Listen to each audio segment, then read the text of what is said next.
शुरू करें। जी सर। ठीक है, देखिए जिंक डिफिशियंसी में हमने बहुत सारी चीजें पढ़ ली थी, एक चीज भूल गया था बताने को इसमें। एक टर्म और आता है एक्रोडर्मेटाइटिस एंटेरोपैथी का, है ना। एक्रोडर्मेटाइटिस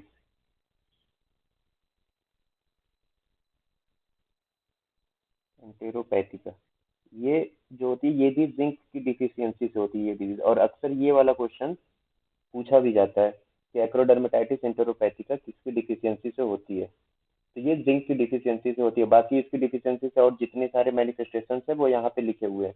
ये एक टर्म था जो छूट गया था लास्ट टाइम। इससे क्या होता है, इससे ना खास तौर से ऐसी जगह पे जो प्रेशर वाले एरियाज हैं और जहाँ पे मसल ज्यादा, वहाँ पे पैचेस बन जाते हैं डर्मेटाइटिस की शक्ल का, पूरा उस वहाँ पे इचिंग वगैरह सब होती, पैचेस बन जाते हैं। खासतौर से बटक वाला एरिया सबसे कॉमन एरिया होता है जहाँ पे ये कंडीशन पाई जाती है जिंक डिफिशियंसी में। इसको नोट कर लीजिएगा, एक्रोडर्मेटाइटिस इंटेरोपैथी का ड्यू टू जिंक डिफिशियंसी होती है ये। नेक्स्ट है अब इसी में आगे, एक के बारे में हमने पढ़ा, एक क्या है, रेफरेंस प्रोटीन है, कंप्लीट प्रोटीन इसी को कहते हैं कि इसका नेट प्रोटीन यूटिलाइजेशन कितना होता है,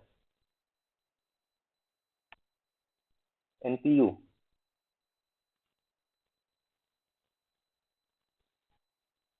इसका अगर इन जनरल देखें तो एनपीयू जो होता है वो 96 होता है, लेकिन क्योंकि ये एक रेफरेंस प्रोटीन, इसको कंप्लीट प्रोटीन माना जाता है, तो इस वजह से इसका एनपीयू ऑन एवरेज 100 ले लिया जाता है एज ए रेफरेंस। इसी के मुकाबले तमाम प्रोटीन्स को देखा जाता है।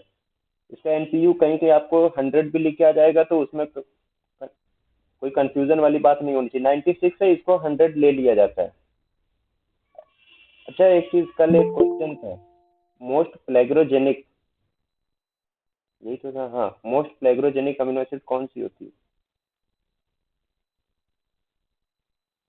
सर आपकी आवाज़ बहुत स्लो आ रही है। आवाज स्लो आ रही है। जी। चलिए, एक सवाल मैंने दिया था, मोस्ट प्लेग्रोजेनिक अमीनो एसिड, शायद ऐसे ही कुछ था ना।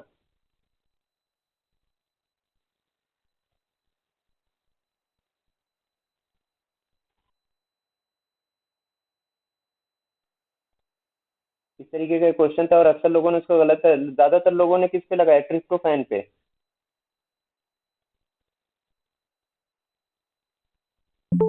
ट्रिप्टोफैन पे आप लोगों ने, ज्यादातर लोगों ने, मैंने देखा था, मैं देख रहा था कई लोगों ने उसको ट्रिप्टोफैन पे करेक्ट मार दिया कि मोस्ट प्लेग्रोजेनिक ट्रिप्टोफैन होता है। 60 मिलीग्राम ट्रिप्टोफैन चाहिए 1 ग्राम नियसिन बनाने, 1 मिलीग्राम नियसिन बनाने के लिए। हाँ, इतना 60 मिलीग्राम ट्रिप्टोफैन चाहिए 1 मिलीग्राम नियसिन बनाने के लिए। और प्लेग्रा किससे होता है, ड्यू टू डिफिशियंसी ऑफ नियसिन, यानी नियसिन की डिफिशियंसी है, तो ट्रिप्टोफैन तो ऑलरेडी डिफिशियंट है वहां पे। लेकिन कहानी क्या होती है, जो हम मेज लेते हैं, मेज, मक्का, इसमें चलिए ट्रिप्टोफैन की डिफिशियंसी तो है, लेकिन इसमें एक्सेस किसकी होती है, ल्यूसीन की। ल्यूसीन, अब ये ल्यूसीन क्या करता है, ये ल्यूसीन है ना, जो मान लीजिए ट्रिप्टोफैन कहीं और से भी बॉडी में, जाहिर सी बात सिर्फ मेज से ही तो आना नहीं है ना, कहीं और से भी तो आ रहा होगा किसी और डाइट से। तो ल्यूसीन जो इसकी जो एक्सेस होती है, ये क्या करता है, ये ट्रिप्टोफैन के कन्वर्जन को ब्लॉक कर देता है। जो ल्यूसीन है, ये ट्रिप्टोफैन के कन्वर्जन को नियसिन में कन्वर्ट होने से रोक देता है। तो इन जनरल अगर बात करें ना, तो जो प्लेग्रोजेनिक है वो ये ल्यूसीन है। प्लेग्रोजेनिक क्या होगा, ये ल्यूसीन है, ट्रिप्टोफैन नहीं है। ठीक है, ट्रिप्टोफैन की डिफिशियंसी होती है, लिमिटिंग अमीनो एसिड है मेज में, ट्रिप्टोफैन भी है और लाइसिन भी है। लेकिन ये ल्यूसीन क्या करता है, ये ट्रिप्टोफैन के कन्वर्जन को नियसिन में इसको ब्लॉक करता है। हमने पढ़ा था उस टाइम जब हम पेलाग्रा को पढ़ रहे थे, या हम नियसिन को पढ़ रहे थे। तो 60 मिलीग्राम 1 मिलीग्राम नियसिन बनाता है। मान लीजिए अदर डाइट से ट्रिप्टोफैन तो बॉडी में था, लेकिन मेज आप ले रहे थे, मेज से क्या हुआ, ल्यूसीन की एक्सेस थी बॉडी में। अब ये ल्यूसीन क्या कर रहा था, ट्रिप्टोफैन के कन्वर्जन को ब्लॉक कर दे रहा था। तो ड्यू टू ल्यूसीन, इसको हम मानेंगे कि ये मेन फैक्टर है, ल्यूसीन, ये प्लेग्रोजेनिक होगा। और ट्रिप्टोफैन तो वैसे भी नहीं होगा। ठीक। अब इसके बाद देखिए, एक एवरेज एग जो होता है वो ऑलमोस्ट 60 ग्राम का माना जाता है, कि 60 ग्राम का एक अंडा होगा। तो उसमें क्या क्या पाया जाता है, उसकी क्वांटिटी क्या क्या होती है, 6 ग्राम प्रोटीन और 6 ग्राम फैट भी होती है। कैल्शियम इसमें बहुत ज़्यादा होता है, 30 milligram, 1.5 milligram iron, 250 milligram cholesterol and 70 kilo calorie energy देता है एक एवरेज एग या अंडा। ठीक है, 60 ग्राम को ऑन एवरेज हम लेके चलते हैं। अब एग में तो ज़्यादातर लगभग जितनी भी वो आपको चाहिए सब कुछ मिल जाता है, प्रोटीन, फैट, कैल्शियम, आयरन। लेकिन कुछ ऐसा भी जो डिफिशियंट होता है, न्यूट्रिशन के मामले में बहुत अच्छा है, लेकिन एक दो चीज़ की डिफिशियंसी हर चीज़ में रहती है। तो इसमें इन जनरल अगर कोई पूछे कि अंडे में किस चीज़ की डिफिशियंसी रहती है या एग इज डिफिशियंट इन,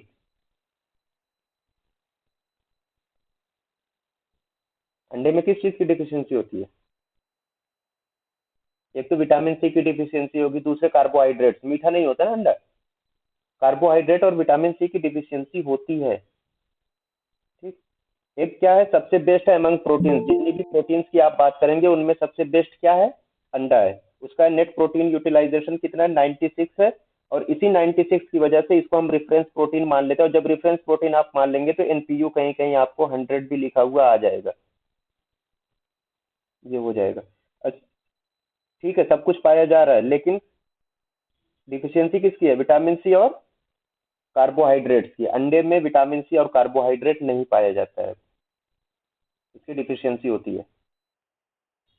ये सब तो अगर याद ना भी रहे, सिर्फ अक्सर ज्यादातर लोगों को प्रोटीन तो याद ही रह जाती है कि 6 ग्राम प्रोटीन होती है एवरेज एग में। हाँ, डिफिशियंसी किसकी है? विटामिन सी और कार्बोहाइड्रेट्स की। और रेफरेंस प्रोटीन याद रखिएगा कि अंडा क्या है? रेफरेंस प्रोटीन है। उसके बाद सोयाबीन, सोयाबीन जो है पल्सेस में आती है, और among the pulses most richest source of protein अगर कोई पूछे तो वो क्या है? सोयाबीन है। Richest source of protein among pulses, soybean.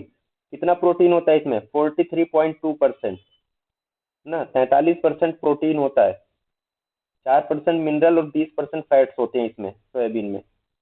Nutrition तो बहुत है इसमें, न्यूट्रिशन बहुत है। और खासतौर से इसमें कैल्शियम, आयरन, विटामिन बी और अदर पल्सेस के मुकाबले ये भी इसमें एबंडेंट है, अच्छी खासी अमाउंट में ये मिलते हैं। और इसका जो एनपीयू है, नेट प्रोटीन यूटिलाइजेशन, वो 55 है। कितना है? 55 है। अच्छा, सोयाबीन में लिमिटिंग अमीनो एसिड क्या होती है? पल्सेस की बात हो रही है, अभी मेज आपने पढ़ लिया।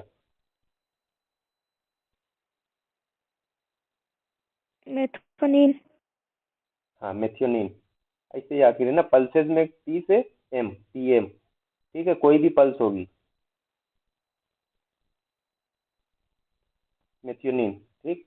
इसमें लिमिटिंग अमीनो एसिड्स होती हैं। अच्छा, सोयाबीन के बारे में कहा जाता है, ठीक है, बहुत ज़्यादा प्रोटीन है और न्यूट्रिशन वैल्यू भी इसकी अच्छी है, नेट प्रोटीन यूटिलाइजेशन भी ठीक ठाक है।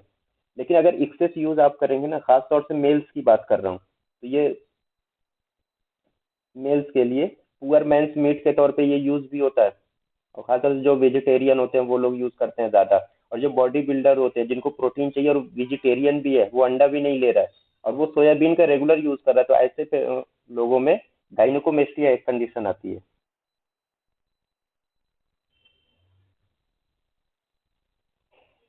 इसके होने के चांसेस बढ़ जाते हैं जो एक्सेस यूज करते हैं सोयाबीन का, गाइनोकोमेस्टिया। फिर फिश, मछली, richest source of vitamin A and D. मछली में खास तौर से हेलीबट फिश जो होती है, हेलीबट फिश, ये सबसे रिचेस्ट सोर्स है किसका? विटामिन ए और डी का। इन जनरल फिशेज सब हैं रिचेस्ट सोर्स, और उसमें भी अगर फिशेज में भी कोई पूछे कौन सी फिश, तो हेलीबट फिश जो होती है वो रिचेस्ट सोर्स है किसका? विटामिन डी और ए का। प्रोटीन भी अच्छे खासे अमाउंट में पाया जाता है, 15 to 20%। कैल्शियम, फास्फोरस और क्लोराइड्स भी होते हैं। हाँ, आयरन भी है। कार्बोहाइड्रेट पुअर सोर्स, कार्बोहाइड्रेट मछली में नहीं पाया जाएगा, अंडे में भी नहीं था। और साथ में आयोडीन,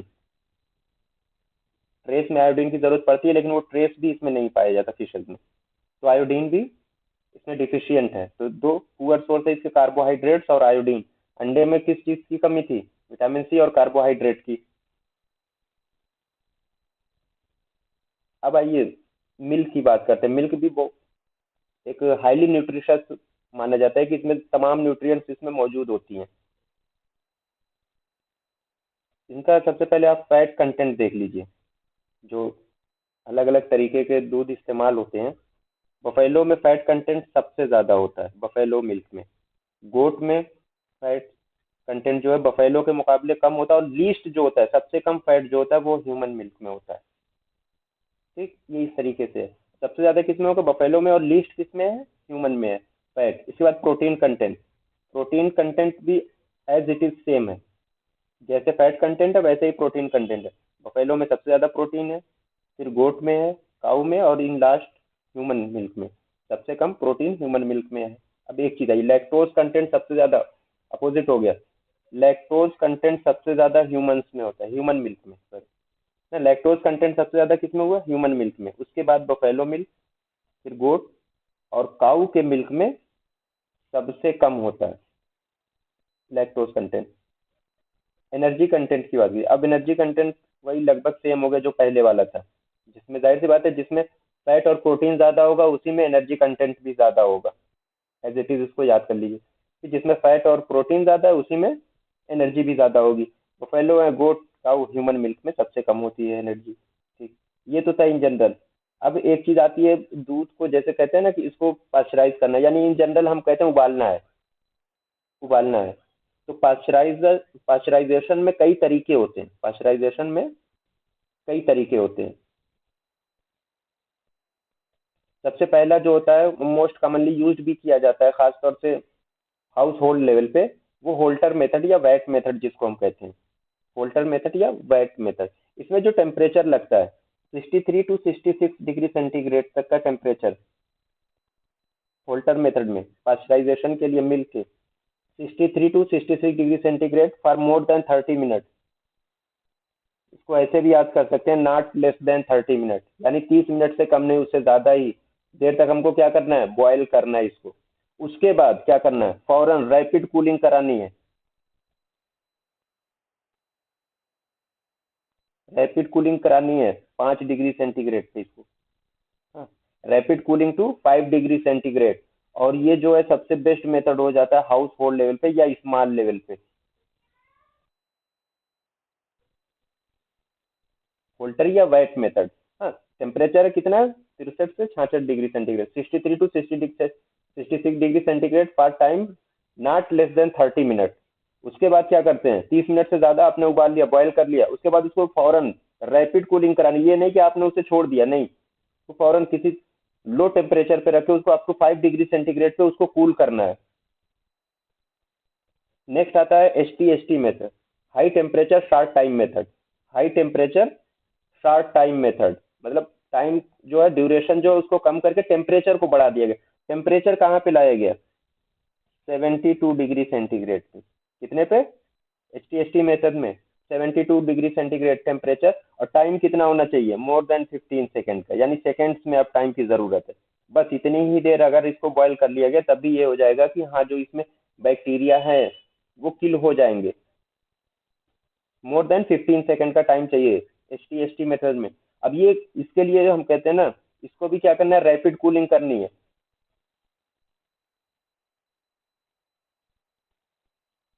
4 डिग्री सेंटीग्रेड पे, rapid cooling to 4 degree centigrade. अच्छा, इसके जो रिमार्क में आएगा कि HTST मेथड के बारे में अगर कोई पूछे तो सर ये कि most widely use method for large quantity. अब जैसे सुबह सुबह दूध आता है ना, जो पैकेट का आता है, सप्लाई होता है, ज्यादातर वो इसी मेथड से होते हैं, क्योंकि वहां पे क्वांटिटी बहुत ज्यादा है। थोड़ा बहुत तो है नहीं कि टाइम लगेगा, तो वहां पे क्या करना है? जल्दी जल्दी करना होता है, तो वहां पे ये मेथड सबसे इजिली और सबसे अच्छा है, HTST method. Most widely used for large quantities.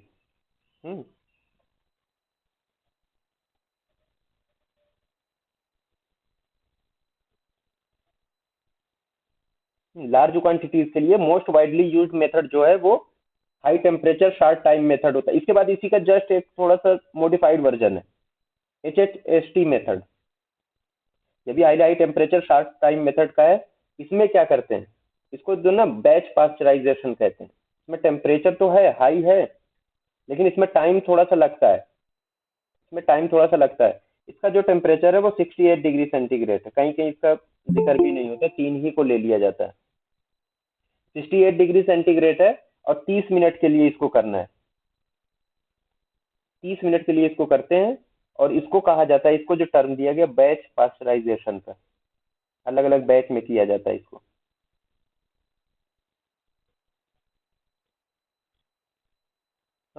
Batch pasteurisation होता है इससे।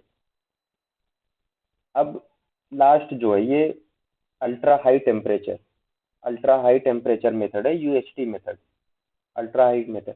अब इसमें टेम्परेचर जो बहुत ज्यादा लगता है, 125 डिग्री सेंटीग्रेड, 125 डिग्री सेंटीग्रेड का टेम्परेचर चाहिए, और सिर्फ फ्यू सेकंड, 15 सेकंड भी नहीं, बस फ्यू सेकंड। अब फ्यू सेकंड में 5 सेकंड भी लिया जा सकता है, कुछ सेकंड्स के लिए ही इसको हीट किया जाता है। और हीटिंग जो होती है वो दो स्टेप में होती है। पहला स्टेप तो नॉर्मल है, दूसरा स्टेप जो होता है वो अंडर प्रेशर हीट किया जाता है। अब अंडर प्रेशर का मतलब तो समझ रहे होंगे ना, कुकर में अगर किसी ने खाना बनाया होगा तो प्रेशर उसे समझ में आता होगा, मतलब उसको ढक के प्रेशराइज करके हीट किया जाता है कुछ देर के लिए। दो स्टेप में हीटिंग होती है। पहला स्टेप तो नॉर्मल होता है जैसे तमाम स्टेप्स में होगा। दूसरे स्टेप में अंडर प्रेशर, जो सेकंड स्टेज इसका होता है, वो अंडर प्रेशर हीट किया जाता है इसको। सिर्फ किस लिए? कि जो अनवांटेड बैक्टीरिया है, कंटामिनेशन है, वो दूर हो जाए। क्योंकि मिल्क बॉर्न डिजीजेस बहुत ज्यादा है, और सबसे कॉमन डिजीजेस में एक ये भी है, बोवाइन ट्यूबरक्लोसिस। बोवाइन ट्यूबरक्लोसिस बहुत कॉमन डिजीज है जो मिल्क से होती है। इसके अलावा और भी बहुत सारी, लाइक एंथ्राकोसिस भी है, लेप्टोस्पाइरोसिस है। तो उन डिजीजेस से बचाने के लिए ये सब किया जाता है। ठीक है, ये मेथड है पास्चराइजेशन के। अब पास्चराइजेशन हुआ है सही से या नहीं, ये भी तो है कि चलिए ठीक है, हो रहा था, काम करने वाला था, वो कहीं इधर उधर भटक गया, उसने नहीं किया ढंग से, या पास्चराइज हो गया था उसके बाद फिर उसमें थोड़ा सा और अलग से रॉ मिल्क मिला दिया गया, हाँ, कच्चा दूध फिर से मिला दिया गया, तो पास्चराइजेशन का जो वैल्यू थी या जो उसकी इंपॉर्टेंस थी वो खत्म हो चुकी है। क्यों? क्योंकि उसमें आपने अलग से मिला दिया। और बैक्टीरिया को क्या चाहिए? ग्रोथ के लिए मीडियम चाहिए। आया अलग से बाहर से, वो उसने ग्रोथ स्टार्ट कर दी। इन नेचुरल देखिए उसमें बैक्टीरिया होते हैं और होने भी चाहिए, जो रहेंगे वो रहेंगे, वो हीट स्टेबल होते हैं, उनको रहना भी है। लेकिन जो अनवांटेड है, जो डिजीज प्रोड्यूसिंग है, उनको दूर करने के लिए पास्चराइज किया जाता है। तो अब उसकी सफिशियंसी के लिए या इफिकेसी के लिए कि हाँ हमने पास्चराइज किया था तो वो इफेक्टिव था या नहीं था, उसको चेक करने के लिए दो तीन मेथड यूज होते हैं, दो तीन मेथड। और उसमें से एक है phosphatase test, most widely use test होता है। फास्फेटेज में क्या होता है? एक इंजाइम है फास्फेटेज। फास्फेटेज क्या है? इंजाइम है। और इन जनरल वो किसी भी टाइप का मिल्क हो उसमें फास्फेटेज इंजाइम पाई जाती है। लेकिन ये कहा जाता है कि अगर 60 डिग्री सेंटीग्रेड पे 30 मिनट के लिए आप बॉईल कर दीजिए तो ये जो फास्फेटेज इंजाइम होती है ये डीनेचर्ड हो जाती है, डिस्ट्रॉय हो जाती है, खत्म हो जाती है। अगर 60 डिग्री सेंटीग्रेड पे 30 मिनट के लिए हमने बॉईल कर दिया मिल्क को, तो जो फास्फेटेज इंजाइम उसमें मौजूद था मिल्क में, वो अब डिस्ट्रॉय हो गया, खत्म हो गया। तो बेसिकली क्या किया जाता है फास्फेटेज टेस्ट में? यही चेक किया जाता है कि ये जो फास्फेटेज इंजाइम है ये अभी मौजूद है या नहीं है, मौजूद है या नहीं है, इसी को चेक करते हैं इसमें। सेकंड है स्टैंडर्ड प्लेट काउंट। इसमें क्या करते हैं, जो बैक्टीरिया की लिमिट है उसको कंट्रोल किया जाता है कि इतना ही होना चाहिए पर M L of pasteurised milk. कितना होना चाहिए? जो बैक्टीरियल काउंट है, 1 ml में 30,000 बैक्टीरिया होने चाहिए, उससे ज्यादा नहीं होने चाहिए। नॉर्मल बैक्टीरिया भी 1 ml में 30,000 होने चाहिए, उससे ज्यादा नहीं होने चाहिए। ये स्टैंडर्ड प्लेट काउंट, ये भी किसके लिए था? पास्चराइजेशन के लिए। टेस्ट के नाम याद रख लीजिए, ये ज्यादा इंपॉर्टेंट है क्योंकि तीन है, चौथा कोई अलग से निकाल के लगा दिया गया। मान लीजिए नाइट्रिक एसिड टेस्ट लगा दिया गया, या पेपर क्रोमेटोग्राफी टेस्ट अलग से इसमें जोड़ दिया गया। चार टेस्ट दे दिए गए, ये भी पूछ दिया गया कौन सा पास्चराइजेशन से रिलेटेड नहीं है। तो एटलीस्ट टेस्ट के नाम याद हो। कोलीफार्म, कोलीफार्म क्या है? एक टाइप का बैक्टीरिया होता है। कोलीफार्म काउंट ये माना जाता है कि जो 1 ml है अगर मिल्क, उसमें एक भी कोलीफार्म माइक्रो ऑर्गेनिज्म नहीं होने चाहिए, कोलीफार्म बैक्टीरिया नहीं होने चाहिए। ये कोलीफार्म काउंट है। अगर एक भी नहीं पाया जा रहा दैट मीन्स कि पास्चराइजेशन जो है सही तरीके से हुआ था, जो इफिकेसी है उसकी मेंटेन्ड है, पास्चराइज सही हुआ है दूध। ये तीन टेस्ट हैं जो पास्चराइजेशन की इफिकेसी को बताते हैं, इफिशियंसी को, कि हाँ जिस तरीके से होना चाहिए था, जिस मेथड पे हो रहा था, वो सही हुआ है या नहीं हुआ है। Phosphatase test most widely use test है, आसानी से हो जाता है। इसके अलावा स्टैंडर्ड प्लेट काउंट और कोलीफार्म काउंट, ये तीन टेस्ट हैं जो यूज किए जाते हैं। अब कुछ ऐसे फूड्स जो न्यूट्रिएंट्स के अच्छे सोर्स हैं और कुछ में जो पुअर भी हैं, दोनों चीजें हैं। कौन में क्या चीज डिफिशियंट है और किसमें क्या चीज एक्सेस है या रिचेस्ट सोर्स जिसको हम कहते हैं। तो पहले पुअर सोर्स देख लीजिए। मिल्क में क्या है? अभी हमने पढ़ा विटामिन सी और आयरन। इसके मिल्क जो है पुअर सोर्स है किसका? विटामिन सी और आयरन का। इसको कहीं एक जगह नोट कर लीजिए बस। Milk is poor source of vitamin C and iron. Meat, meat में कैल्शियम नहीं होता, मीट में कैल्शियम नहीं पाया जाता। फिश, फिश में कार्बोहाइड्रेट्स नहीं होता, और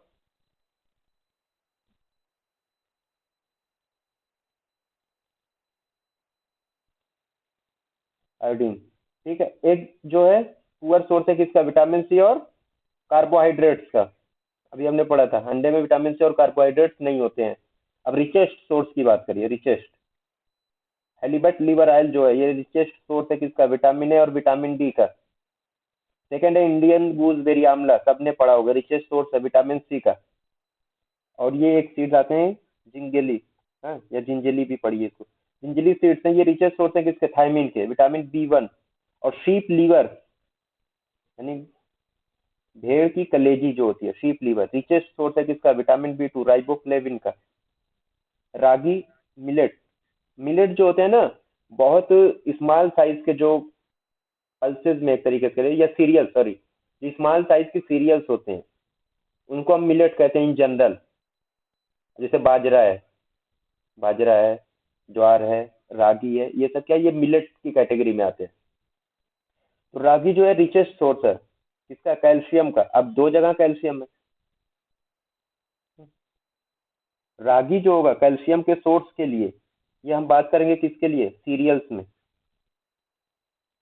ठीक है, सीरियल्स में ragi is the richest source of calcium. और जो ये पिस्ताचियो यानी पिस्ता, आयरन का ये रिचेस्ट सोर्स होता है।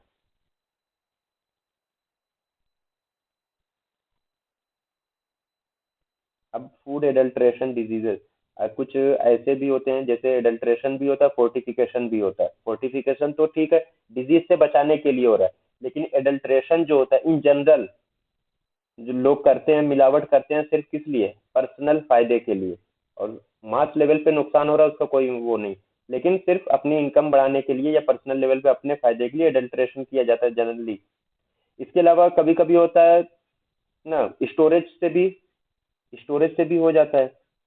स्टोरेज हम कर रहे थे, वहां पे मॉइस्चर कंटेंट बहुत ज्यादा था, बड़े बड़े स्टोरेज रूम होते हैं, स्टोर हाउसेज होते हैं, तो वहां पे क्या हुआ, मॉइस्चर कंटेंट बहुत ज्यादा था, या ऐसा बारिश हो रही थी, कहीं से पानी टपक रहा था, या नीचे से सीलन थी, उसका रोकथाम नहीं की गई, स्टोर कर दिया गया अनाज, तो उसकी वजह से भी जो होता है वहां पे फंगस बहुत ज्यादा लग जाते हैं अनाज में, फंगस, तो उसकी वजह से ये एफ्लाटॉक्सिकोसिस हो जाती है।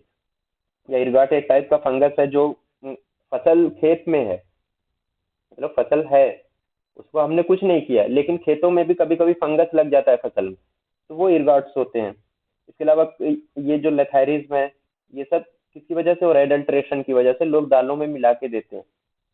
जैसे लेथायरिज्म में, इसमें जो टॉक्सिन होता है, लेथायरिज्म में जो मेन टॉक्सिन है जो लेथायरिज्म काज करता है, जो ये डिजीज काज करता है, उसको हम कहते हैं BOAA, ये शॉर्ट टर्म में है, इसको कहते हैं बीटा ऑक्सैलिल अमाइनो एलेनिन। हाँ,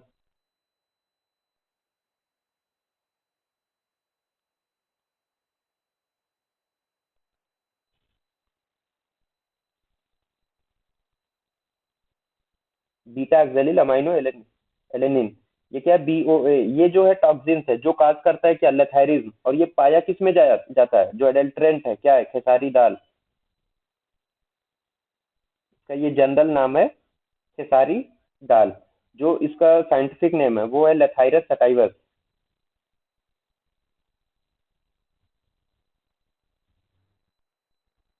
लेथाइरस सटाइवस इसका साइंटिफिक नेम है, खेसारी दाल से होता है। देखिए ये वाली जो स्लाइड, ये बहुत इंपॉर्टेंट, बाकी तो इसके बाद कहानी रहेगी। अक्सर ये पूछा जाता है BOAA किस में पाया जाता है, तो खेसारी दाल या लेथाइरस सटाइवस में।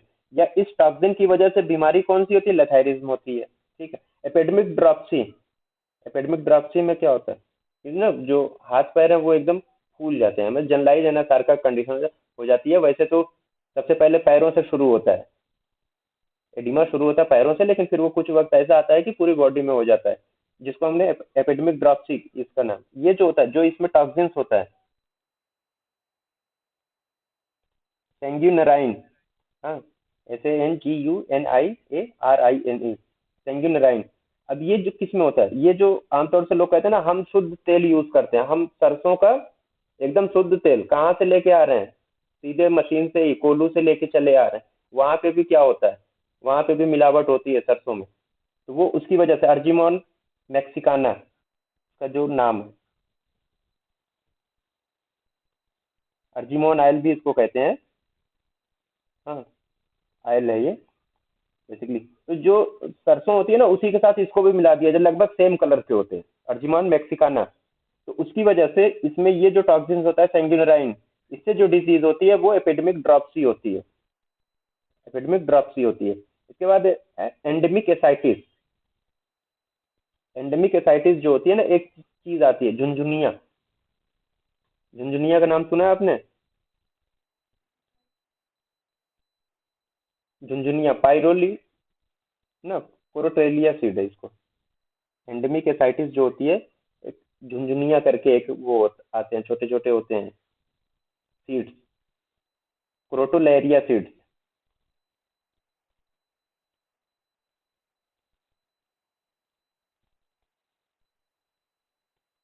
एमपी में बहुत कॉमन है ये disease. Jhunjhunia seeds, crotalaria seeds, endemic ascites होती है। इसमें जो टॉक्सिन्स होता है पायरोलिजिडीन,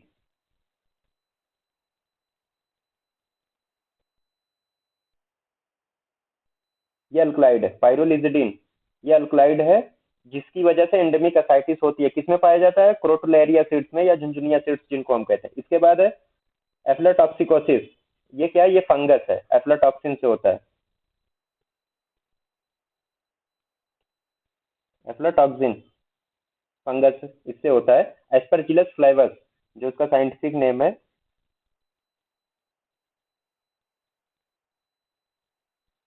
एस्परजिलस फ्लेवस।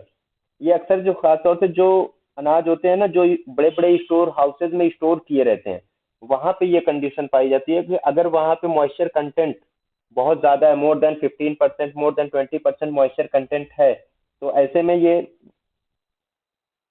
फंगस जो है वो वहां ग्रो कर जाते हैं। और उसके बाद जो उसका यूज करेगा। लेकिन एक चीज ये भी है कि एफ्लाटॉक्सिकोसिस में ना कभी डेथ नहीं होती, बहुत रेयरली डेथ इसमें रिपोर्ट की गई है। लास्ट में एर्गोटिज्म। एर्गोटिज्म जो है क्लेविन अल्कलॉइड से होता है।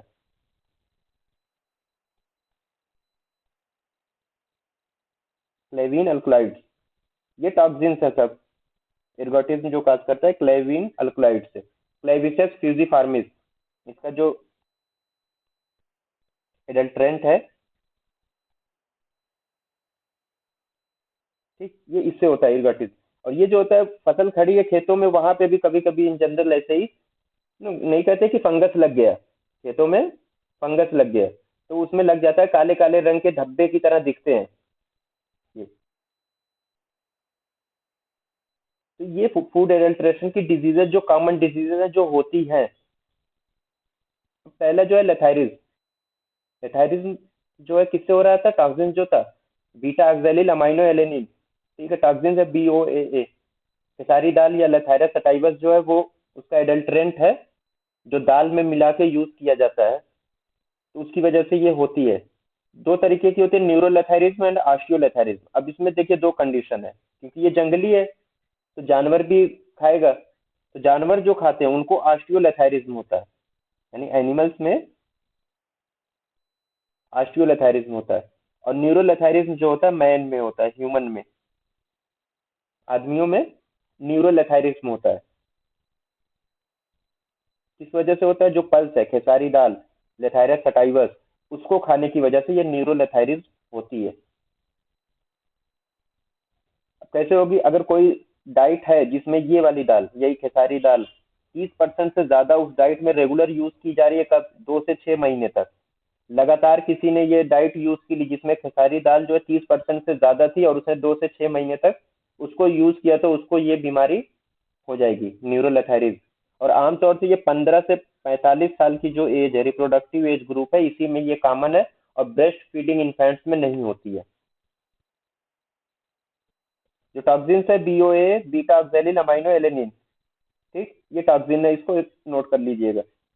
इसके 5 स्टेज हैं: latent stage, no stick stage, 1 stick stage, 2 stick stage, crawler stage. देखिए इसमें समझने की बात है। अगर स्टिक को आप समझ लें, स्टिक को, स्टिक का मतलब क्या हुआ? यहाँ पे 1 स्टिक 2 स्टिक, स्टिक का मतलब होता है वही लाठी लेके चलना, सहारे से चलना। लेटेंट स्टेज में कोई ऐसा मैनिफेस्टेशन नहीं होगा जिससे ये पता चले कि हाँ इसको कुछ परेशानी, बस ज्यादा से ज्यादा वो क्या कंप्लेन करेगा, अगर उसको थोड़ी दूर चला दिया जाएगा पेशेंट को जिसने ये यूज किया है खेसारी दाल, तो वो क्या करेगा, लेथार्जी की कंप्लेन करेगा, थक जाएगा बहुत जल्दी ना, बार बार कहेगा कि उसे थकन हो रही है, कमजोरी महसूस हो रही है। ये लेटेंट स्टेज है। यहाँ पे अगर सस्पिशन अच्छा है तो यहाँ से इसको रिवर्स किया जा सकता है लेटेंट स्टेज से। सबसे पहले क्या करेंगे, एक तो उसके वो जो डाइट कंज्यूम कर रहा था वहां से खेसारी दाल को रिमूव करना है। दूसरे विटामिन सी प्रोफाइलेक्सिस दी जाती है इसमें। तो उससे क्या होगा, ये जो लेटेंट स्टेज में अगर इसको पता लग गया कि इसको लेथायरिज्म हो रहा है, तो यहाँ से इसको रिवर्स किया जा सकता है। लेकिन एक बार ये स्टेज गुजर गई लेटेंट, जब नो स्टिक स्टेज में क्या होगा, ज्यादा देर तक वो खड़ा भी नहीं रह पाएगा, उसे बैठना पड़ेगा, मस्कुलर वीकनेस शुरू हो जाएगी, उसे मसल्स जो है वीक होना शुरू हो जाएंगी। उसके बाद आता है 1 स्टिक स्टेज, यानी अब उसे चलने के लिए भी सहारे की जरूरत है। जब डिजीज आगे प्रोग्रेस कर गई तो अब उसे सहारे की जरूरत है, एक लाठी लेके तो उसे चलना ही है। 2 स्टिक स्टेज में क्रचेज, अक्सर पोलियो के मरीज को देखा होगा, हाँ, बैसाखी जो लेके चलते हैं दोनों हाथों से। तो 2 स्टिक स्टेज आ गई, लास्ट में आ जाता है कि अब स्टिक की भी नहीं, मतलब उतना भी वो नहीं कर पाता, क्रॉलर स्टेज आ गई, अब वो घुटनों के बल चल रहा है, मसल्स पूरी तरीके से उसकी वीक हो चुकी हैं, अब वो क्रॉलर स्टेज आ गई। यहाँ पे कुछ नहीं किया जा सकता, ज्यादा से ज्यादा सिर्फ क्या करते हैं, रिहेबिलिटेट किया जा सकता है। अब इसको कंट्रोल कैसे करेंगे, इंटरवेंशन क्या क्या है? एक तो विटामिन सी का प्रोफाइलेक्सिस, दूसरे इस क्रॉप को बैन कर दीजिए, क्रॉप को बैन। और ये जो लथायरिज्म है ये एमपी में बहुत कॉमन है, एमपी के ट्राइबल एरियाज में बहुत कॉमन, पुअर लोग हैं यूज करते हैं।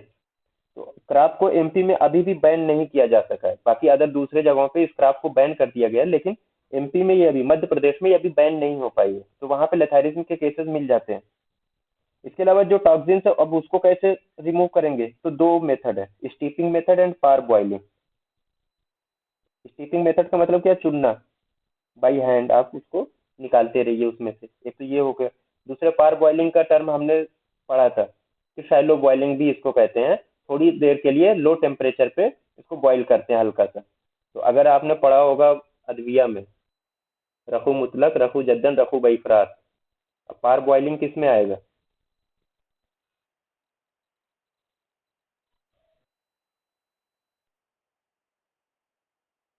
मैंने कि अज्जा जो है पानी में एक तो धोने से सिर्फ निकल आते हैं, जैसे कासनी का एग्जाम्पल दिया गया था। उसके बाद एक दाल का एक भी, दिन रात बईफरात नहीं होगा, बईफरात में तो वही कासनी का है, सिर्फ मतलब होगा ना, मुतलक भी नहीं होगा, मुतलक में जलाते हैं। रफू मसूर की जद्दन, दाल वाला है ना शायद। रफू जद्दन जो है, जैसे मसूर की दाल का एग्जाम्पल। हाँ ये था। जहाँ जला के निकालेंगे वो मुतलक हो जाता है, और सिर्फ पानी के धुलने से जो आएगा रफू बईफरात। ठीक, चलिए वो तो हो गया, पार बॉइलिंग करते हैं। इसके अलावा लोगों को एजुकेट करेंगे,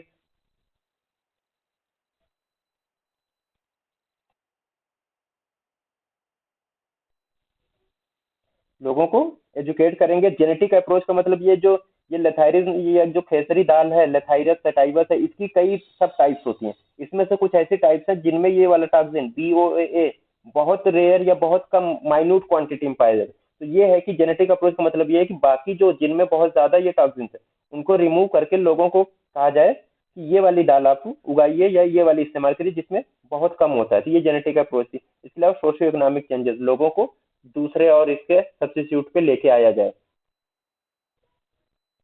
लथाइरिस के केस में था। सेकंड है एपिडेमिक ड्रॉपसी। एपिडेमिक ड्रॉपसी में हमने पढ़ा किससे हो रही थी, ऑयल, तेल से, किससे, अर्जिमोन मैक्सिकाना ऑयल से, cause by contamination of mustard oil with argemone oil. अक्सर कभी कभी होता है कि ऐसे केसेस आ जाते हैं जो कहते हैं कि उनकी पूरा बदन फूल गया है और हर तरीके से अप्रोच हो गई, लेकिन वहां पे नहीं काज पता चल सका कि क्यों हो रही है। डाइट की हिस्ट्री लीजिए तो साहब हम तो एकदम सबसे शुद्ध तेल इस्तेमाल करते हैं, प्योर, कहाँ से लेके आ रहे हैं, सीधे मशीन से ही लेके आ रहे हैं। अब वो मशीन वाला क्या करता है, वो भी भाई 20 रुपए सस्ता है अगर दे रहा है तो जाहिर सी बात है कि वो कुछ ना कुछ मिलाएगा। तो वहां पे अक्सर यही, ये जो है मस्टर्ड से बहुत मिलते जुलते हैं अर्जिमन, तो ये मिक्स करके वो लोग देते हैं। अब इसके रेगुलर यूज से क्या होता है, ड्रॉपसी यानी एडिमा पहले फुट पे आएगा एंकल एडिमा, फुट एडिमा, उसके बाद फिर पूरी बॉडी पे एडिमा शुरू हो जाता है। टॉक्सिन्स किसमें? अर्जिमान ऑयल में सेंग्यूनराइन, ये टॉक्सिन है, तो इसमें यूज होता है। अब ये जो टॉक्सिन है ये क्या करता है? ये पायरुविक एसिड के ऑक्सीडेशन को रोक देता है, ब्लॉक कर देता है। पायरुविक एसिड के ऑक्सीडेशन को ब्लॉक कर देता है, जिसकी वजह से पायरुविक एसिड जो है वो ब्लड में अक्यूमुलेट होना शुरू हो जाती है। और जब अक्यूमुलेट होना शुरू हो जाएगी तो क्या करेगी? वहां पे कहीं पे अगर ब्लड में है, यानी ब्लड कहाँ पे? वेसल्स में है, वेसल्स में पायरुविक एसिड भी आने लगा। अब जो ब्लड का नॉर्मल फ्लो है वो हैम्पर हो जाएगा, वो नॉर्मल फ्लो मेंटेन नहीं हो पाता है। नॉर्मल फ्लो मेंटेन नहीं होगा तो ब्लड की पूलिंग होगी, और पूलिंग सबसे पहले मोस्ट डिपेंडेंट पार्ट्स पे होगी। मोस्ट डिपेंडेंट पार्ट क्या है? आमतौर से चलते फिरते इंसान के लिए पैर ही है। तो वहां पे जो बाइलेटरल लोअर लिम्ब है वहां पे एडिमा शुरू हो जाएगा, नॉन इन्फ्लामेटरी टाइप का होगा। It may lead to sudden non inflammatory oedema of bilateral lower limbs. इसके अलावा और दूसरी कंडीशन क्या डेवलप होंगी? Diarrhoea, dyspnoea, cardiac failure. Cardiac failure क्यों? क्योंकि हार्ट को पंपिंग के लिए जो ब्लड चाहिए वो वहां पे नहीं पहुंच पा रहा है, क्यों? कूलिंग हो रही कहीं और पे। कार्डियक वर्कलोड जो है वो बढ़ जाता है बाद, और वहां पे इनएडिक्वेट अमाउंट में ब्लड ना जाने की वजह से कार्डियक फेलर हो जाता है और डेथ भी हो सकती है। इसके अलावा और दूसरी कंडीशन में ग्लूकोमा भी काज कर सकता है। कभी कभी ये सार्कोइड टाइप का मैनिफेस्टेशन भी शो करता है। सार्कोइड में क्या होता है? जो स्किन कैपिलरीज हैं वो डायलेट कर जाती हैं। अब ये जो एपिडेमिक ड्राप्सी हर एज में हो सकता है एक्सेप्ट ब्रेस्ट फीडिंग इन्फेंट्स, इसमें नहीं होता। अब मोर्टेलिटी 5 से 50% तक, जिनको ये एपिडेमिक ड्राप्सी हो गई तो 5 to 50% तक डेथ भी हो सकती है उन लोगों की। और एडिमा क्यों हो रहा है? Due to proteinuria, specially loss of albumin. अब यहीं पे एक चीज और देख लीजिए कि इसके डिटेक्शन के लिए कि मस्टर्ड ऑयल में अर्जिमान ऑयल ऐड है कि नहीं है, इसके लिए क्या टेस्ट किया जाता है फॉर डिटेक्शन ऑफ अर्जिमान ऑयल? तो उसके लिए एक जो टेस्ट होता है वो नाइट्रिक एसिड है।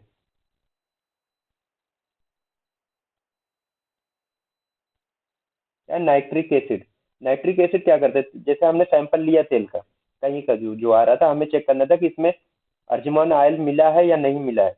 तो उसका एक सैंपल लेंगे टेस्ट ट्यूब में, और उसमें नाइट्रिक एसिड मिला देंगे थोड़ा सा। नाइट्रिक एसिड मिला के आपने शेक किया उसको, ट्यूब को अच्छे से, ताकि ऑयल में मिल जाए। अगर उसका कलर चेंज हो गया, कलर चेंज होता है ब्राउन टू ऑरेंज रेड,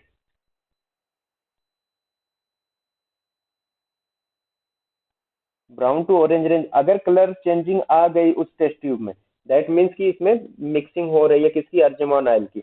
इसके अलावा सबसे बेस्ट, नाइट्रिक एसिड तो है मोस्ट वाइडली यूज्ड है, लेकिन अगर कोई बेस्ट टेस्ट इसमें पूछ रहा है तो पेपर क्रोमेटोग्राफी टेस्ट।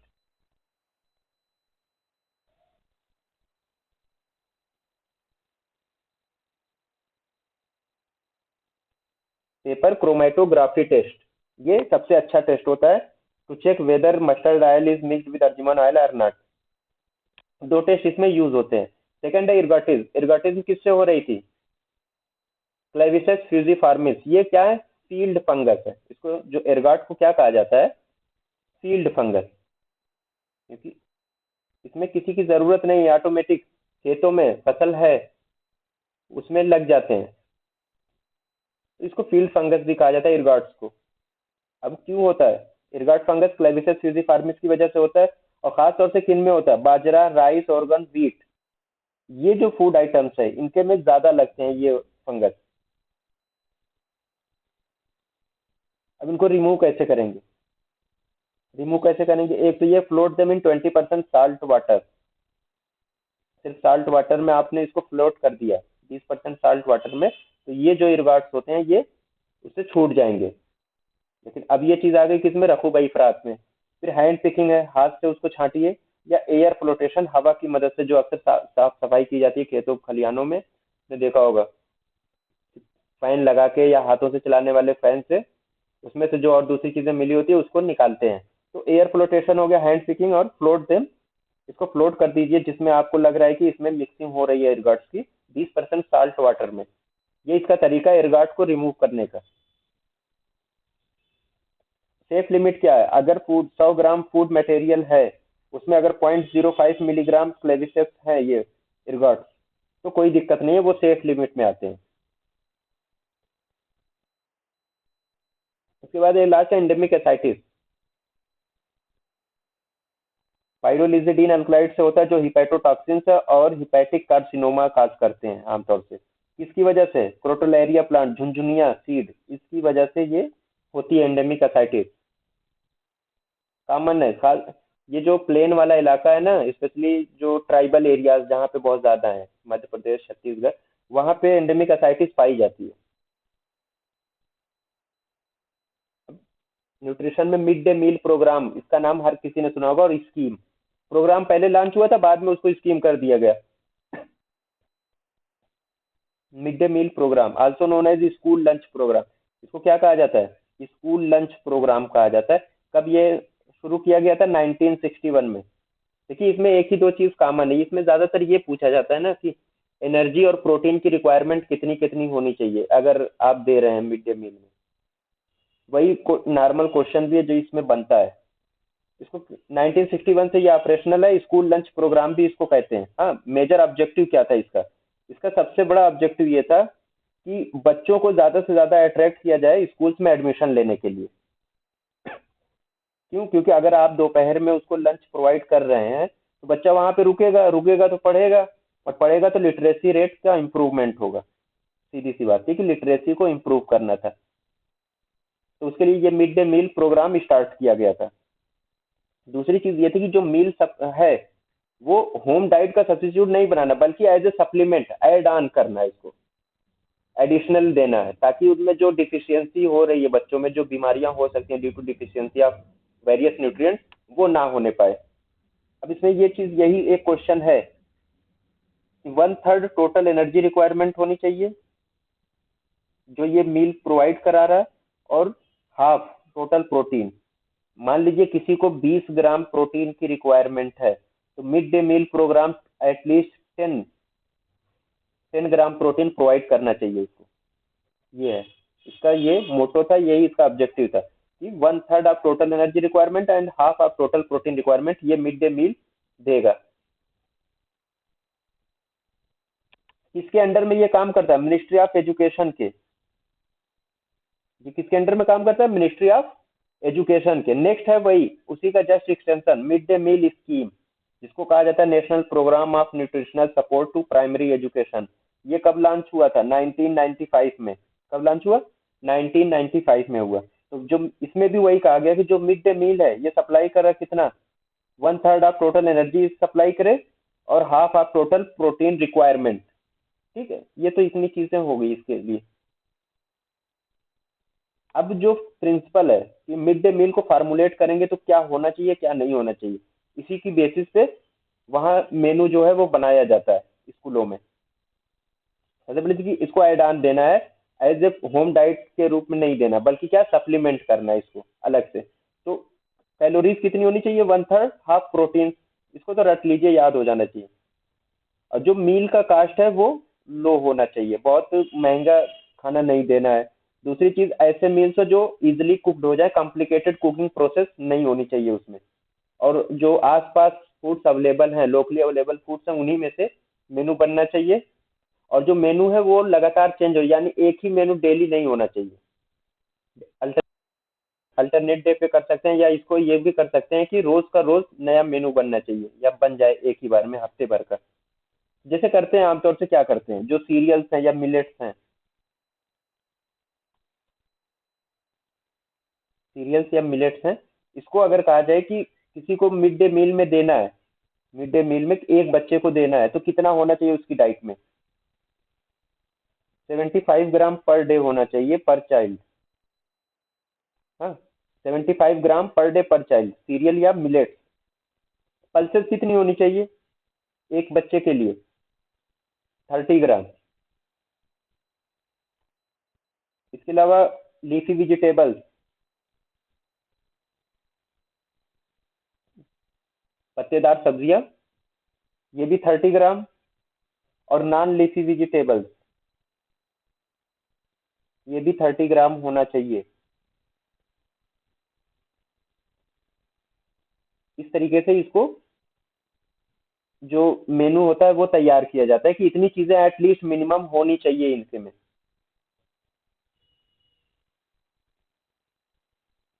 अब फूड फोर्टिफिकेशन, अभी एडल्ट्रेशन हमने पढ़ लिया, फोर्टिफिकेशन। फोर्टिफिकेशन का मतलब क्या करते हैं, ऐड करते हैं, किस लिए, फॉर बेनिफिट, हाँ, बेनिफिट के लिए, ना कि नुकसान पहुंचाने के लिए। Food fortification is a public health measure where nutrients are added to food to maintain या improve the quality of diet of a group community। किसी पॉपुलेशन में मान लीजिए, जैसे हम लोग आयोडीन का एग्जांपल लेते हैं ना, आयोडीन डिफिशियंट था, ग्वाइटर हो रहा था, तो क्या किया गया कि अब ये कहा गया कि जब भी साल्ट है, साल्ट नमक, उसमें आयोडीन का फोर्टिफिकेशन होना जरूरी है। तो अब फोर्टिफाइड है, चल रहा है, किस लिए, मास लेवल पे कम्युनिटी को बचाने के लिए ग्वाइटर से। तो इसी तरीके से विटामिन ए भी कभी कभी फोर्टिफाई किया जाता है, विटामिन डी भी फोर्टिफाइड फूड आते हैं जो विटामिन डी के होते हैं।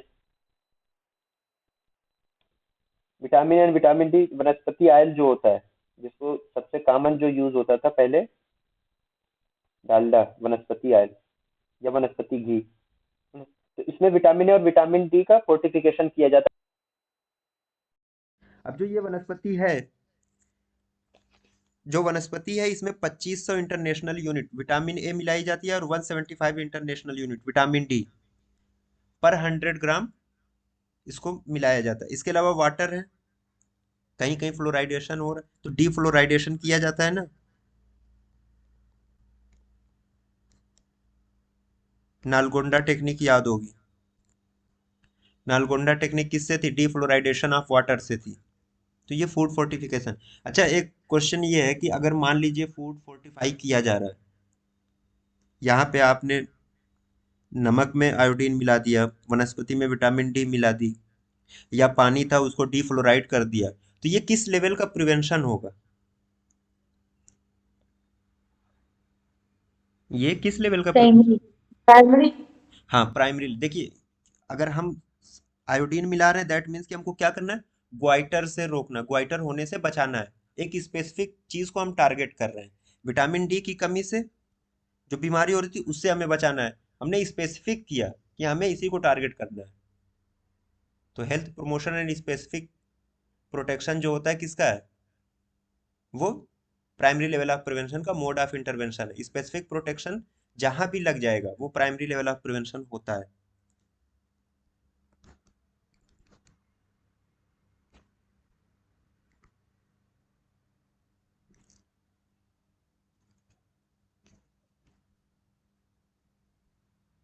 अब लास्ट में होता है कि चलिए डाइट तो हो गई, बच्चे डाइट ले रहे हैं, तो कभी कभी ये भी तो देखना होता है कि ग्रोथ हो रही है या नहीं हो रही है, कि ग्रोथ हो रही है या नहीं हो रही। तो उसके लिए मिड आर्म सरकमफ्रेंस सबसे अच्छा तरीका है, मिड आर्म सरकमफ्रेंस चेक करने का कि जो न्यूट्रिशनल स्टेटस है बच्चे का वो सही है या नहीं है।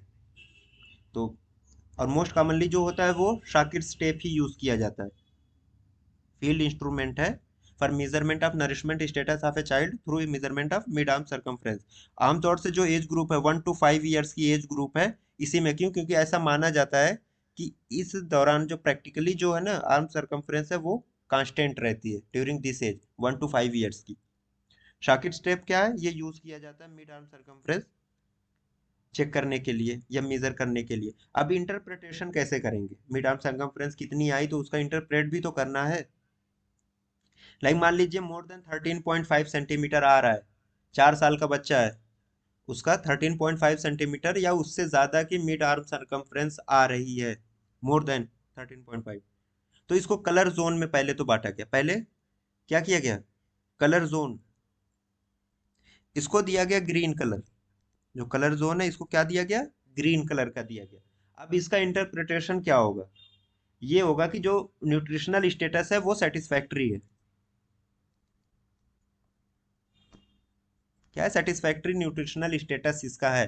तो जाहिर सी बात है अगर न्यूट्रिशनल स्टेटस सेटिस्फैक्ट्री है तो मैनेजमेंट की कोई ज़रूरत नहीं है। नेक्स्ट है, अगर 12.5 to 13.5 सेंटीमीटर इसके बीच में मिड आर्म सरकमफ्रेंस आ रही है तो ये किस कलर में जाएगा, ये देखिए ये येलो कलर में जाएगा। किसमें, येलो कलर, इसको कलर जोन में बांटा गया कि येलो कलर में आएगा। इसका मतलब क्या, mild to moderate malnutrition है।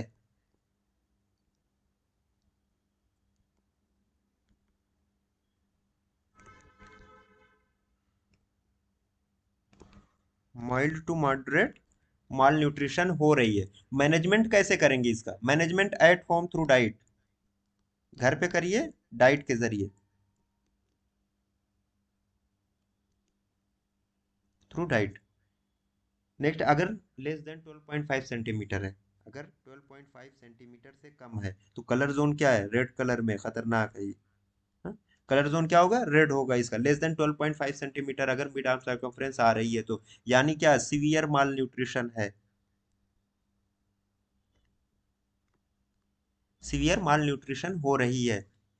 अब क्या करेंगे? मैनेजमेंट में रिफरल करना है, रिफर करना है कहाँ पे? इंस्टीट्यूशनल मैनेजमेंट के लिए।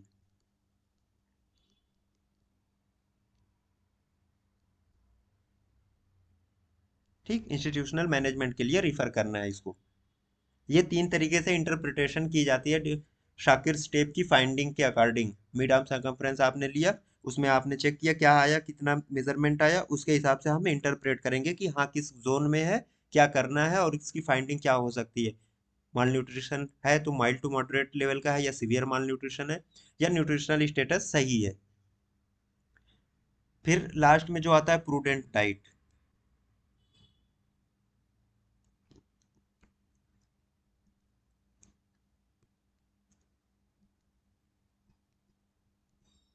प्रूडेंट डाइट, प्रूडेंट डाइट के बारे में हमने पढ़ा था जब हम लोग नॉन कम्युनिकेबल डिजीज पढ़ रहे थे, हाइपरटेंशन वाला जब पार्ट था।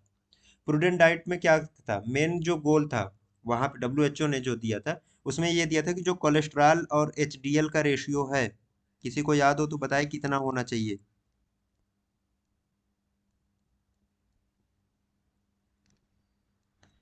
Cholesterol less HDL than ratio, 3.5। हाँ लेस देन 3.5 होना चाहिए। ये सबसे इंपॉर्टेंट चीज है कि जो कोलेस्ट्रॉल एचडीएल रेशियो है वो लेस देन 3.5 होना चाहिए। ये तो हो गई ठीक। इसके बाद एक क्वेश्चन और होता है कि डाइटरी साल्ट इंटेक कितना होना चाहिए?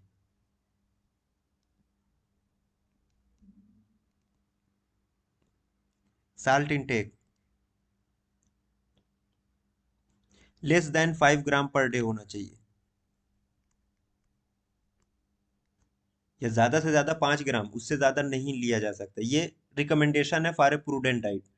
साल्ट इंटेक कितना होना चाहिए? 5 ग्राम पर डे, या उससे कम ही होना चाहिए, उससे ज्यादा नहीं होना चाहिए। लेकिन एक चीज और है, इंडिया में इन जनरल अगर हम बात करें तो इंडियन पॉपुलेशन जो होती है एक दिन में 15 ग्राम पर डे से ज्यादा यूज करती है। जो हमारी इंडियन पॉपुलेशन है वो पर डे 15 ग्राम पर डे तक नमक यूज करती है, जबकि क्या कहा गया? डब्ल्यूएचओ ने क्या कहा? 5 ग्राम या उससे कम ही यूज करिए एक दिन में। इसके अलावा प्रोटीन, प्रोटीन कितना होना चाहिए डेली इनटेक में? 10 to 15%, 10 to 15% डेली इनटेक में होना चाहिए protein. Hmm.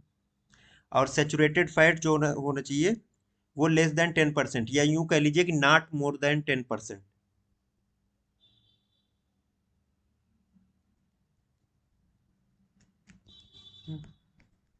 Less than 10% of daily intake होना चाहिए। और डाइटरी फैट कितना होना चाहिए? 15 to 30%। 30% से ज्यादा डाइटरी फैट नहीं होना चाहिए। जंक फूड क्या करना है? अवॉइड करने हैं। अल्कोहल इनटेक अवॉइड करना है। रिफाइंड कार्बोहाइड्रेट्स, जो ये शुगर की जितनी भी चीजें बन के आती हैं उसको कम से कम इस्तेमाल करिए या उसको अवॉइड करना चाहिए। और कॉम्प्लेक्स कार्बोहाइड्रेट जो लाइक ना, पोटैटो कॉम्प्लेक्स कार्बोहाइड्रेट बहुत अच्छा मिलता है। इसके अलावा जो फाइब्रस, जहाँ पे फाइबर बहुत ज़्यादा होते हैं, मीठे स्वीट पोटैटो जिसको हम कहते हैं, वो सब क्या है? वो कॉम्प्लेक्स कार्बोहाइड्रेट्स में आते हैं, वो इस्तेमाल किया जाना चाहिए। रिफाइंड कार्बोहाइड्रेट, शुगर से बनी चीज़ें जो है वो अवॉइड करनी चाहिए उनको। ये प्रूडेंट डाइट का एक गोल था, डब्ल्यू ने दिया था। इसमें मोस्ट इंपॉर्टेंट यही पूछा जाता है, कोलेस्ट्रॉल एचडीएल रेशियो कितना होना चाहिए, साल्ट इंटेक मिनिमम कितना होना चाहिए मैक्सिमम एक दिन में। ठीक। आज तो माशाल्लाह काफ़ी क्लासेस हो गई, और ये डाइट और न्यूट्रिशन वाला पार्ट यहीं पे ख़त्म हो गया।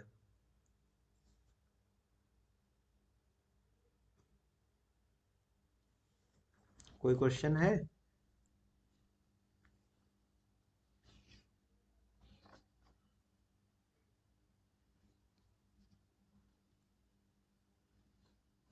सर क्वेश्चन यही है कि इसको याद कैसे किया जाए, बार बार भूल जा रहा है। याद, हाँ, ये बड़ा टफ क्वेश्चन है। कि याद कैसे किया जाए। याद करने के लिए देखिए दो तीन चीज़ें होती है। एक तो एक ने आपने एक बार पढ़ा, दोबारा कहीं ना कहीं जो चीज़ आपको लगे कि ये थोड़ा सा टफ है उसको लिखिए। और गलती होती है, गलती होनी भी चाहिए। अगर गलती नहीं होगी तो फिर हम इंसान है भी नहीं। गलती होती है, हम अपनी गलती को अगर याद कर लें कि हमने लास्ट टाइम ये गलत किया था, तो हो सकता है अगली बार वो ऑटोमेटिक याद हो। जैसे अभी मैंने कहा ना कि हमने पढ़ाया था लिमिटिंग अमीनो एसिड्स, कल एक क्वेश्चन दे दिया उसी में सब घूम गए जो पढ़े हुए थे। मैं एटलीस्ट ये एक्सपेक्ट करता हूँ कि मैंने पढ़ाया है तो शायद उनको समझ आ गई होगी। अगर नहीं आई है तो पूछिए। याद करने की जहां तक बात है, एटलीस्ट उसका रिवीजन एक बार जरूर होना चाहिए। एक बार उसका रिवीजन। और हम कहते हैं, अक्सर हम लोग कहते हैं ना कि ये जो मोटी मोटी चीज है इसको जरूर याद कर लीजिए, बाकी जो कहानी है उसको छोड़ दीजिए। कहानी अक्सर नहीं पूछी जाती है। यहाँ पे हमें क्या करना है, हमें कहीं पे लेक्चर डिलीवर नहीं करना जाएगा। हमें जो ऑप्शन मिलेगा चार, उसमें से एक छोटी सी चीज है, उसको टिक करना है। तो बहुत ज्यादा कहानी पढ़ के भी कोई फायदा नहीं है। लेथाइरिस में हमको ये याद होना चाहिए कि किससे होता है, खेसारी दाल से होता है, ठीक है। अब उसकी कहानी, उसका मैकेनिज्म ऑफ एक्शन कभी नहीं पूछा जाएगा। या अभी मैंने प्रूडेंट डाइट की बात की, इसमें बहुत सारी चीजें हैं ना। प्रोटीन इतना होना चाहिए, जंक फूड अवॉइड करना है, अल्कोहल इंटेक मिनिमाइज करना है हमको, रिफाइंड शुगर से बचना है, ठीक है, वो कहानी है। लेकिन ओरिजिनल चीज क्या पूछी जाएगी, कोलेस्ट्रॉल एचडीएल रेशियो कितना होना चाहिए। क्योंकि एग्जामिनर जो है ना, वो नॉलेज से ज्यादा ये प्रेजेंस ऑफ माइंड चेक करता है। आपने कोलेस्ट्रॉल एचडीएल रेशियो अगर याद है, ठीक है। और हमने पूरी कहानी पढ़ के बैठ गए और यही भूल गए कि cholesterol HDL ratio more than था या लेस देन था। अब यहाँ पे ये दिक्कत हो जाएगी। तो मोटी चीजें हैं, इसको बैठा करिए, एक पेज लेके बैठा करिए उसको ना। कहीं एक आध जगह थोड़ा सा स्टार बना के या बोल्ड लेटर में उसको लिखते रहिए। कि लिखने से भी हमेशा याद रखिए कि जब भी हम पढ़ते हैं, अगर साथ में हमने एक पेज लेके लिखना भी शुरू कर दिया, तो वो ज़्यादा अच्छा होता है सिर्फ रटने के मुकाबले में। अगर लिख के पढ़ेंगे तो वो ज़्यादा देर तक रिटेन रहता है। कभी भी पढ़ने बैठिए, कोई सा भी सब्जेक्ट हो, एक पेज कोई सा लेके बैठिए वहां पे। सिर्फ हाँ, ऐसा नहीं है कि हमको एकदम साफ लिखना है, हम अपनी आज राइटिंग सबसे अच्छी करके उठेंगे, नहीं, बस खींचते रहिए। ये दिमाग में चलना चाहिए कि हाँ, इसके लिए हमने ये चीज लिखी है। तो जो वहां से जब हम लिखते रहेंगे, वो पेज भले अगले दिन गायब हो जाए, कोई बात नहीं है। लेकिन उसे लिखने से, बार बार लिखने से चीजें याद हो जाती हैं, रिटेन रहती हैं बहुत देर तक। और सिर्फ अगर हम सिर्फ पढ़ रहे हैं, किताब खोला हमने देखा, वो भूल जाती हैं, जल्दी भूल